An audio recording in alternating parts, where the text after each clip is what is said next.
George and Bob, have you guys been working on the farm? I saw a picture there. That's where we work during the season. The Okay. pumpkin farm. Okay, pumpkin farm. I thought it was pumpkins, yeah. Yeah, we work there tonight too. Okay. Hey, Hein, I'm ready. Thank you, Sandy. Once again, Sandy, thank you so much for inviting me, for allowing me. This year, I'm going through quite a few studies at the moment, and I thought I'd just share this one. And as I'm going through it, learn from it. And a lot of it you might know already. But the book of Numbers, like I explained the other evening, has sort of really caught my attention. And there is so much stuff. So I'm not even going to get close to finishing anyway through all the chapters. I'm just going to end off this evening with I'll say up to chapter 20. But there's some very interesting and relevant things for us for today in the book of Numbers. And so let me open with prayer for us. Our loving Father in heaven, Lord, thank you so much once again for this blessed ministry and the people that are here. And Lord, people watching online on YouTube, bless all of them with this message. Lord, I thank you for the valuable information that you give to us. And as Sean says, the things that we can incorporate in our lives to make our lives better and to avoid the pitfalls that the adversary puts in front of us. Lord, I praise you for all the speakers, and especially Sean that spoke this evening. And I thank you for the messages. In the mighty name of your son, Yeshua. Amen. Okay, so my light is out this evening. I've got a overhead light and it's gone. So I'm just sitting with two spotlights that I use when I do training on. So they're right in my eyes. So if I misread stuff, please forgive me. Just some things you guys might know, not know. Diane has been very ill. I'm going to ask for a prayer. I don't do this as a rule, but she's been diagnosed as having vestibular migraines, but I doubt if it's that. The neurologist yesterday that saw her after we've been going to doctors for a year now prescribed a pill which basically helps her to excrete something in her brain. And this morning she couldn't stand up. So, and she's supposed to drink 2 of these a day. I don't know how she's going to operate anymore. So I think I said to her this morning, you know, it's your decision, but I think we must stop and we must go see the neuropath next week, or you know, so we can see if we can't go the healthy route. After everything, all the stuff we've done for the last year, she's just getting worse. So yeah, anyway, so please pray for my wife, because without my wife, I am totally in limbo. I can't do much. All right, so I ended off yesterday with chapter 7, or started with chapter 17, and the Israelites were about to go into the desert, into the march into the wilderness of Paran. And at length, on the 20th day of the 2nd month, the signal for the departure of Sinai from Sinai was given. And as I said, Moses then spoke a prayer. He said, "Arise, O Jehovah, let thine enemies be scattered. Let them also that hate thee flee before thee." And then they were on their way. And the general destination of Israel was, in the first place, the wilderness of Paran, a name known long before. This tract of land may be described as occupying the whole northern part of Sinaitic Peninsula, between the so-called Araba on the east and the wilderness of Sur in the west. Okay. And here Israel was, so to speak, hedged between the descendants of Esau on the one side by the Edomites, whose country lay east of the Araba, and on the other by the Amalekites, while right before them were the Amorites. Can you believe it? They were walking straight into danger. The whole district still bears the name Badit LT, the desert of wanderings. Its southern portion seems, as it were, driven in wedgeways into the Sinaitic Peninsula proper, from which it's separated by a belt of sand. Ascending from the so-called Tot, which had been the scene of the first year of Israel's pilgrimage and the end of the Sinaitic legislation, the team might be entered by one of the several passes through the mountains by which form the southern boundary. Okay, so in this place that they were also going in was not just the human threat. The ground is also, for most part, hard and unyielding, and was covered in many places with a carpet of small flints, which are so worn and polished as to resemble pieces of black glass. Just think shards of glass on the thing. In spring, however, there was scanty herbage even here, while larger wadis there was sufficient for the camels, and even a few patches of ground available for cultivation. Such was the great and terrible wilderness, wherein the fiery serpents and scorpions and drought, and there was no water, through which Jehovah, their God, safely led Israel. You know, and if I look at that and I think of today, we are still in that same situation, metaphorically, if you want to use the awful word Adventists use all the time, metaphorically. But it is so. There is so much. We are walking on shards of glass all the time. There is so much threat from everywhere. And I was thinking about it this afternoon. Once again, I was watching on YouTube. I watch a couple of people in the media who give the true news. And I just watched something that just gave me chills about what is happening in our country as well. And, you know, there is no more moral compass left. In this country, every day, 73 people are murdered. At this stage, there are more people dying in South Africa of violent crime than are dying in any war on earth at this stage. So you must think just how bad it's become in this country. And so I can think, if you think of that, and it all surrounds you, we've become so used to it. It sort of is there. We try and take safety measures. But if you think, yeah, the Israelites are, and they are about to walk into something like that. There is threats from every side, from underneath, from around. It's right there all the time. And so your belief in God, your faith in the Lord leading you, has to be so absolute, because the next time you step on something, it might be a snake, it might strike you, and you might die. And a great many, I believe, of Israelites had died in that wilderness through various of these natural occurrences. So such then was the goal, and such the line of march before Israel, that on that day, early in the summer, the ark and the host of the Lord moved forward from the foot of Sinai. At the reiterated request of Moses, Hobab, the brother-in-law of Moses, had consented to accompany Israel and to act as their guide in the wilderness, in the faith of afterwards sharing what goodness Jehovah would do unto his people. This we learn from such passages as Judges 1:16, Samuel 15:6, etc., etc. Although the pillar of cloud was the real guide of Israel in their journey, yet the local knowledge of Hobab would manifestly prove to be the greatest use in indicating springs and places and pasturage. And so it always is.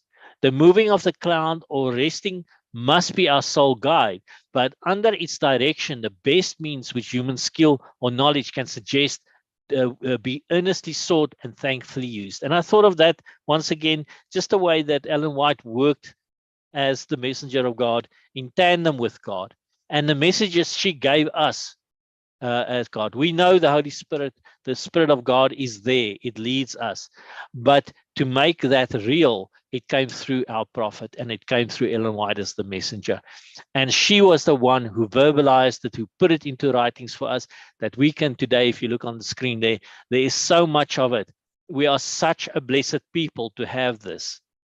And you know, I have not been an Adventist by birth. I took 45 years to get to be an Adventist. And for me, these writings, for instance, when I got into the study of Numbers, it means so much, because it's the construct of it, the way it's been put together, okay? You can see the thought, the study, the discussion that's gone into it. So we as a people today in modern times should not moan and groan about Ellen White. We should embrace it, and we should utilize the concepts that she proclaimed that came through the Lord. And so for 3 days, Israel now journeyed without finding a resting place. And by that time, they must have been fairly entered upon the great and terrible wilderness. The scorching heat of the May sun reflected by such a soil, the fatigues of such a march, and probably the scarcity of water and want of pasturage for their flocks, all combined to depress those whose hearts were not strong in faith. And we just spoke about it. That's why my reference to Sean was, it's happening again. All right. You know, people are 3 days into this journey. Okay. And already they're giving up. And that is why, if you take, for instance, Ellen White's first vision of the people on the path with the light behind them and the path getting narrower and narrower, this tells you in Numbers, it's going to it happened to, it's going to happen again. Okay. People were already falling off. People were already moaning and groaning. Okay. People were already looking to point fingers at others and not focusing on the leadership that was set there by God, and not focusing. You know, can you imagine a pillar of smoke and fire above the sanctuary? Folks, if you today saw that, just imagine in your hearts, okay, with what we know today, what would your reaction be?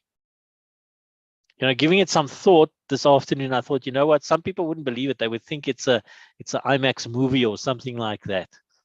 But can you imagine the reality of the Lord being present there? You know, I just, for me, it's just amazing. Okay. And still these people could not believe. And so, as it says there, only in the case of, behind and around the great wilderness, as far as could see, there was no resting place before them. In truth, before inheriting the promises, Israel had now to pass through a trail of faith and analogies to that which Abram had undergone. Only as in the case, each victory had been marked by increasing encouragements. In theirs, each failure was attended by louder warnings, until at last judgment came, which deprived that unbelieving generation of their share in the enjoyment of the promises. 3 days' journey under such difficulties, and the people were as they who complain of evil in the ears of Jehovah. All right. But as this really reflected upon his guidance, it displeased the Lord. And a fire sent by Jehovah consumed in the ends of the camp. At the intercession of Moses, the fire was quenched.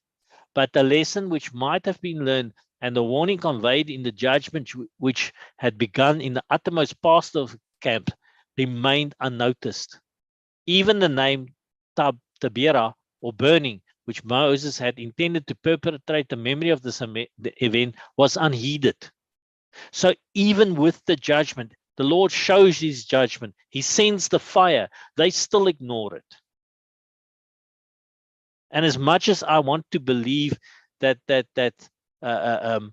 you know, people intend good things, and Sean referred to it, and even Sandy, you know, there are a lot of people out there pushing the boundaries, going out there and finding stuff that is not so.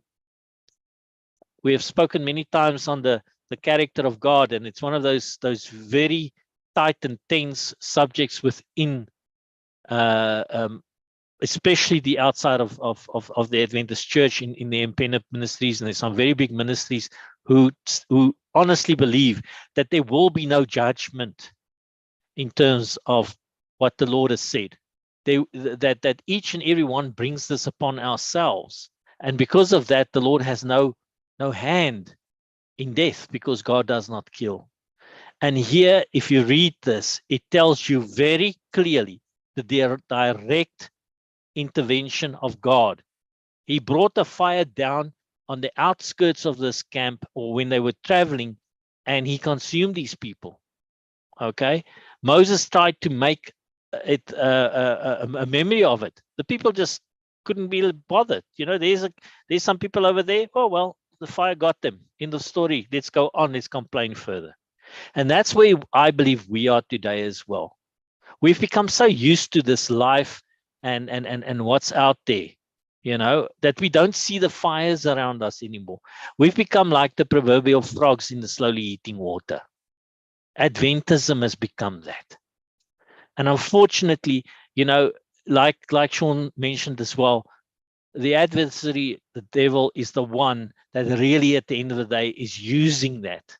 Okay, our shortcomings, the disagreements we have with each other, he is using against us. It's very easy to do that.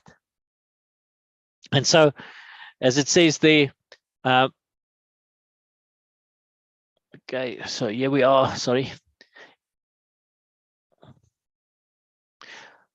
And so Tabara soon became known as Kibroth Hatava, oh, it's a long name, and the fire of wrath that had burned in the uttermost parts raged fiercely within the camp itself. The sin of Israel at Kibroth was due to lust and manifested itself in the contempt for God's provision and the desire after that of Egypt. The mixed multitude, now this is very interesting, which had come up with Israel were the first to lust. From them it spread to Israel. Okay? And folks, yeah, when I read this, I just, and once again, I don't want to point fingers because I'm probably also a mixed multitude in terms of the Adventist sort of experience out there. I'm not a legacy Adventist, a third or second or first generation. I haven't been in the Adventist church that long, from 2008 basically. But when I read this, okay, I came in with other people into the church, okay, and we all had the same experience of this wonderful thing, okay, that was the truth. But also what happened was, in the times that I was going through all the issues with the church, the people who were actually the ones who were driving it were what I would call the mixed multitude. These people had come in, and there's a story, and I'm not going to mention because then people would pick up who it is. But these people actually, at some stage, did not even want to be part of the church.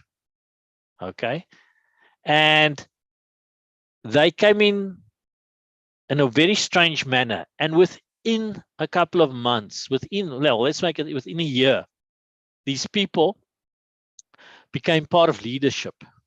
Now, Ellen White warns about that, and she says you have to go through a certain period of time. In fact, I was told by church leadership that I could not become a deacon or an elder or anything like that until a 5 year had passed or 3 years had passed. I was told a whole lot of stories, okay? And it didn't really bother me because I was doing Sabbath school and I was doing the shop and building the shop and all of those type of things. And I had a ministry on my own, and we were doing all of this stuff, okay? So it didn't bother me, all right? But you would soon enough find that these people would come in, which I call from the mixed multitude, and they wanted the positions. And once they were in positions, let me assure you, the fires started, and it hasn't stopped burning. Now, I'm not saying that's everybody. Please forgive me. That's just my experience of it. Because somebody recently told me a lot of these people are not truly or don't truly buy into the Adventist movement or the Adventist doctrine. Okay. So very interesting, and a lot of them actually do not believe in God. All right, because they come from maybe from other churches, whatever, they still have that in them. They might see the prophecies. Prophecies pull people in big time. We all know that. That's why we have revelation seminars and stuff like that. But a lot of these people are unrepented when they come in and they see the prophecies and they get it. They get very excited because it makes sense. Okay, but they never go through that repentance process once they come into the church.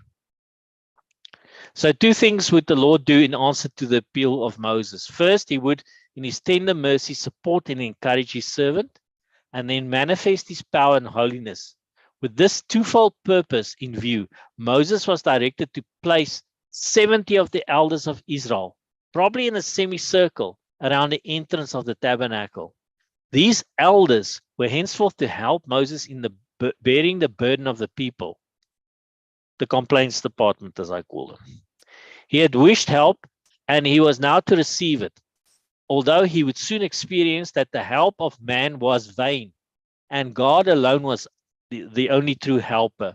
And then to show in sight of all men that he had appointed such help, yet only as the help of Moses, God came down in a cloud, spake unto Moses, and then put his spirit upon these elders.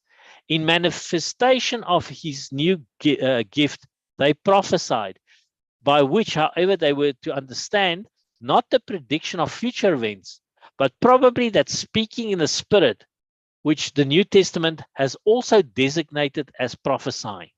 Further, lest in the mind of the people this should be connected with any miraculous power inherent in Moses, the same spirit descended, and which the same effect upon two, Eldad and Medad, who had been written, that is designated for the office, but who for some reason had been prevented from appearing at the door of the tabernacle. The lesson, it was evident, was required, for even Joshua had misunderstood the matter. When he found that Eldad and Medad prophesied in the camp, he deemed the authority of his master compromised and wished to forbid them, since these men had not received the gift through Moses. And folks, does that not sound like today? The law of Moses has been done away with. Let's move away. Moses doesn't exist anymore. Okay? Everything has to come through Moses. That was one of the first times that a guy like Joshua got it wrong. Okay? He thought everything was coming through Moses. We are here reminded of a similar conduct of John, who would have forbidden one casting out of devils in the name of Christ because he followed not with the other disciples, and of the Lord's rebuke of such mistaken zeal.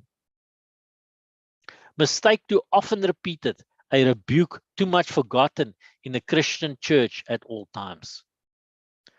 Far different were the feelings of Moses.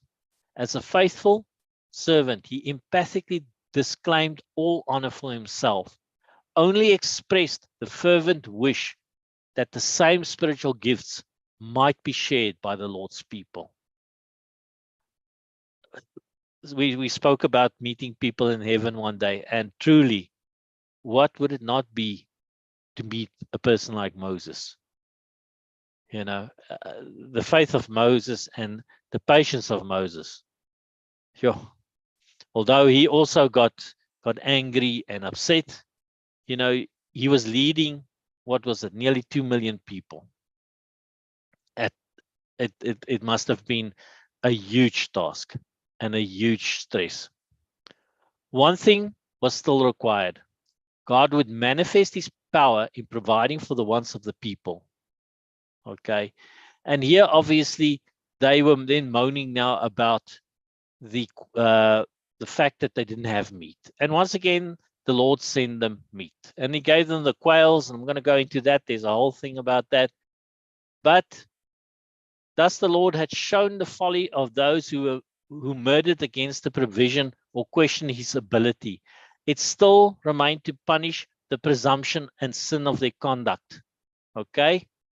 While the flesh was yet between their teeth, ere it was chewed, the wrath of Jehovah was kindled against the people, and Jehovah smote the people with a very great plague. Does it say Satan did this? Does it say the people had their own virus or plague? That thing? No, it says Jehovah. Jehovah smote the people. Okay. It means that God is in charge. And that's what I truly believe. God is in charge. As a person who has given my heart to the Lord, he is in charge of my life and my death. Whatever happens is in his hands. However it happens is in his hands. I believe that. And so when I read this, it gives credence to what I believe. I cannot believe that the Lord somehow leaves this death to somebody else because he somehow wants to keep his hands clean or wash it clean like Pontius Pilate. Sorry, folks, if I'm now stepping on toes here, please forgive me. But how deeply the impression of this judgment sunk into the hearts of the godly in Israel appears from such passages as in Psalm 78. All right, I just want to quickly click on there. He caused an east wind to blow in heaven, and by his power he brought in the south wind. He rained flesh upon them as dust, and feathered fowls like the sand of the sea.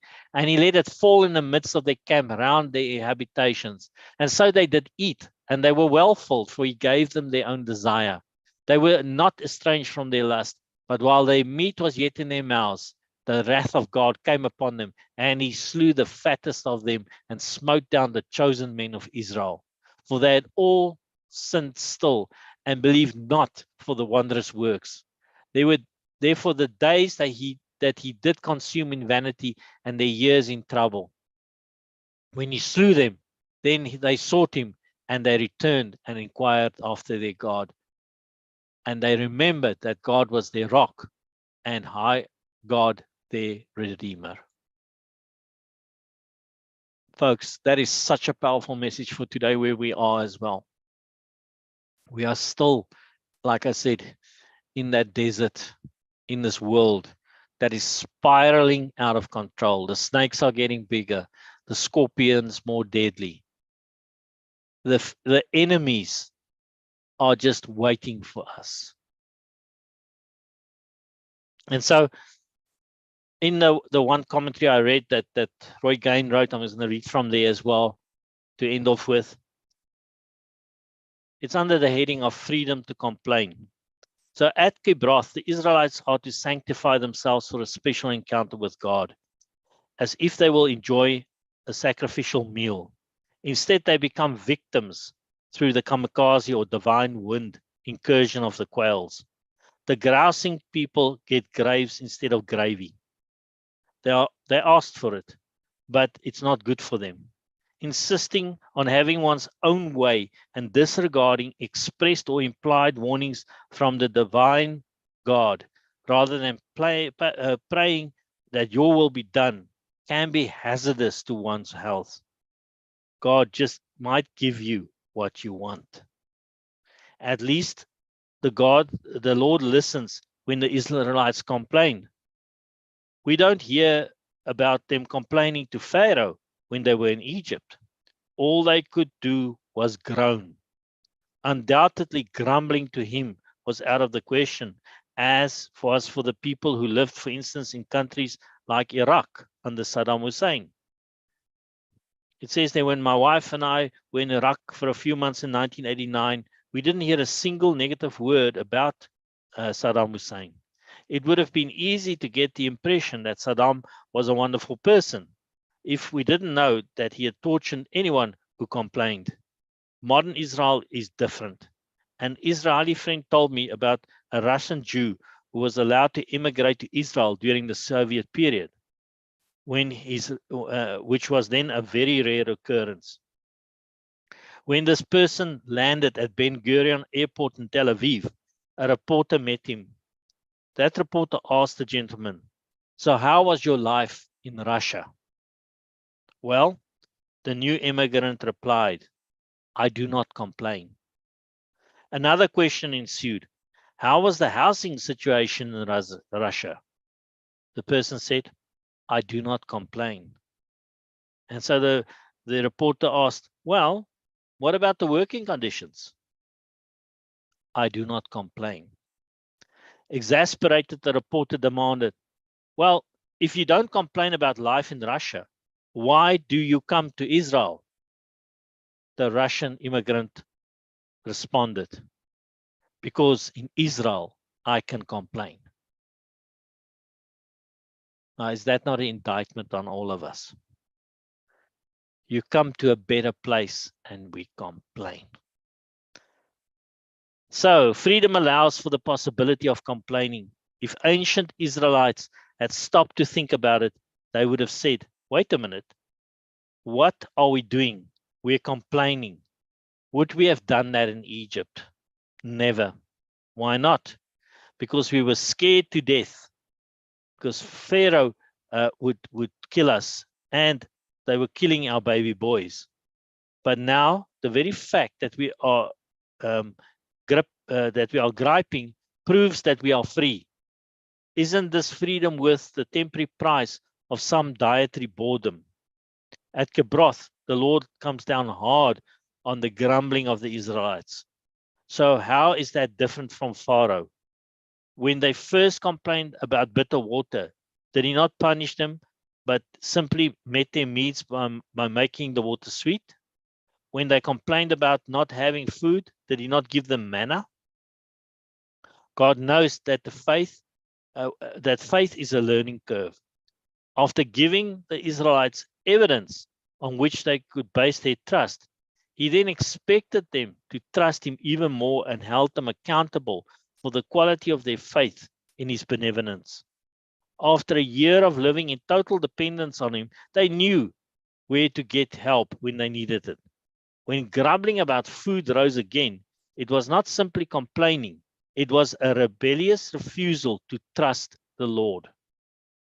He had to cure them from this attitude in the desert, because they would not survive a military onslaught on a fortified Canaan without implicit trust in the miracles that only he could provide. And there's the crux of the message, folks. We are going through a lot. I'm going through a lot on my side here, and I've questioned the Lord. I must be very honest with you. I've loudly asked the Lord why. Okay. But then I read things like this, and I realize that the Lord, the magnificence of the Lord is so much bigger than I could ever comprehend, that I only have to trust that he will give me the small thing that is Diane's health, that he would allow me or allow her to get better. I must stop griping and trust. Complaining is alive and well today, especially with regard to little aggravations, inconveniences, aches and pains. Obviously, there's a place for directing legitimate grievances to those who caused our problems or can do something about them, whenever there are other people or God. But grumbling behind someone's back is destructive. This includes unfocused complaining, which implicitly indicates implicates God as the ultimate cause and denies that he cares about every aspect of our well-being. Instead of simply complaining, which tends to depress ourselves and others, we can accomplish something positive if we take our complaints directly to the Lord in prayer, believing that he will hear us. A complaint to God that is a petition of faith and can end up strengthening the faith of others when the Lord answers our prayer. Other medicine for negative feelings that generate complaining is to keep things in perspective by remembering blessings already received. And when I read that, I thought of all the many blessings I had received through this ministry, through Bible explorations, the time that Sandy invited us. I cannot ever, in all my 60 years, for me to go to Terabella. I can never thank you enough, Sandy, you and your dad. But it came from the Lord. I know the Lord impressed on your hearts to bring this very raw sort of Adventist who didn't know very much about much, but could sell books and loved books, okay, to America, a place that he always wanted to go, a country that I'd always thought was like heaven on earth, quite frankly. And don't laugh, please, because I honestly thought you people were it. Okay, from where I came, my background, your country might not be as beautiful as mine, but it sure as nuts had a ton more things than we had. And it represented opportunity. It represented a people that were patriotic. It represented what my people in South Africa believed. I believed. Okay. Yeah, we had our shortcomings. But for me, it was that was my biggest thing. And to land on LAX, I watched a video on LAX, somebody landing there the other day on a YouTube. Okay. just after it had been upgraded. And it was just so wonderful. And going to Terabella, driving for nearly 2.5 hours, I think it was, out of LA, and meeting the most incredible people. What a blessing the Lord had bestowed on me. So if you come home cranky because of deadlines, if you are grumpy because, you know, things that happened in your day to day and things hadn't worked out, okay, pray to the Lord and ask, Lord, please forgive me. Bless me, Lord. Because at the end of the day, our faith is measured in the prayers that we put to the Lord. And when they are answered, because we always talk about the ones that are not answered, but when they are answered, it is such a stamp of approval, a seal, that our faith is justified in the Lord. And He gives us that. He really does. And so one other thing that before I finish off, I thought I'd just mention, because there's so much more. Of course, in the book of Numbers, in chapter 28, especially if you deal with the appointed times, okay, and we go and talk about specifically about the Sabbath and the offerings on the Sabbath. If you go read the commentaries here, you will see that it talks about the sacrifices were now given just before they left, okay? So the sanctuary was built or constructed, not built, it was constructed. The camp was put in place. The Lord had His blueprint. This is how it should look. Sanctuary should look like this. And only then, and furthermore, only when they came somewhere into the desert, did the Lord give certain of those sacrifices. Now that in itself, if you just go and read that, would prove to you that the sacrifices were never linked to the days. Okay? It wasn't given by the Lord on Mount Sinai.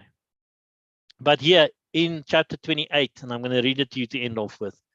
And the Lord spoke to Moses, saying, command the children of Israel and say to them, my offering and my bread for sacrifices made by fire, a sweet savor to me, you shall be diligent to observe to offer to me in their due season.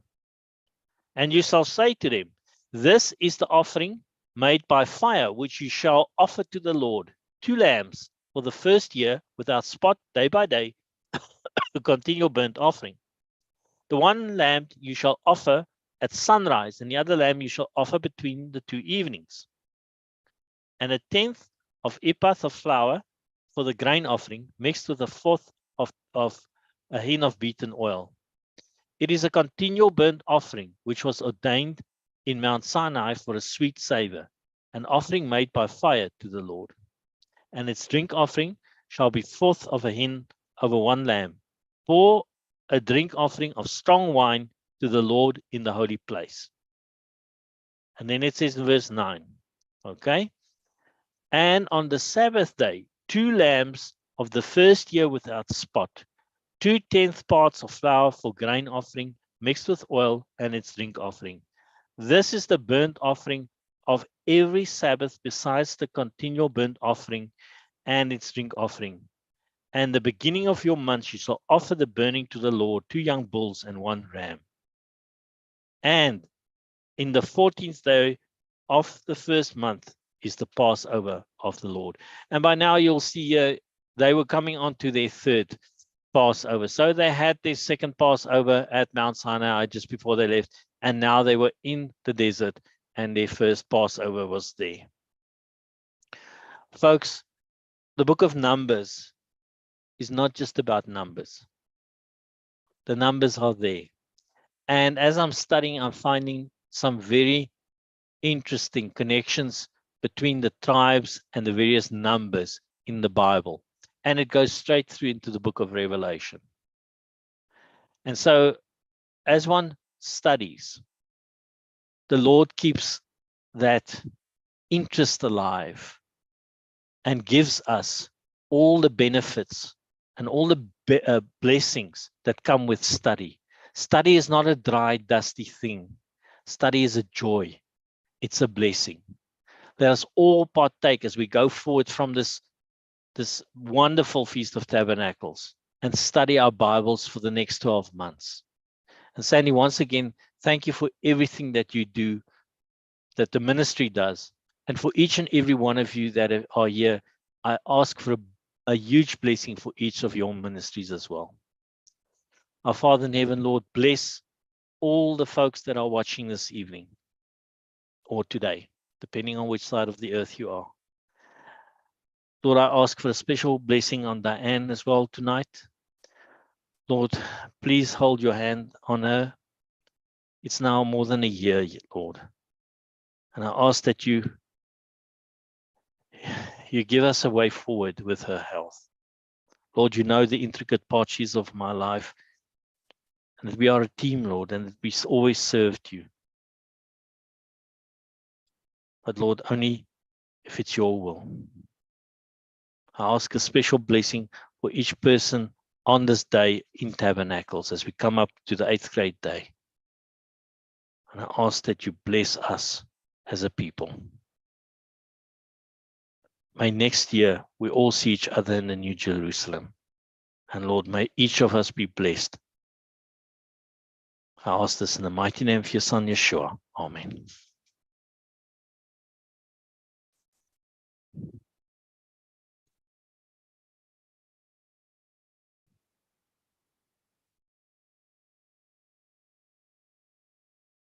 Thank you, Hein.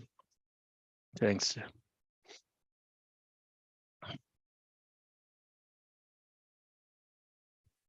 You know, the other day you talked about that the White Estate had a new app. Well, I went and downloaded that app on my computer. Yeah. I was hoping that I could bring all those documents in my computer, but it didn't allow that. But they go Why back not? and it's just the app there, and then I go to them and I can read some of the old, also the old other than Ellen White, some of the historical leaders in our church, their writings, which I did not have before. Well, okay. And I tried downloading them, but I couldn't find them afterwards on my computer. That's strange. That's a problem with me, I think. Okay, because I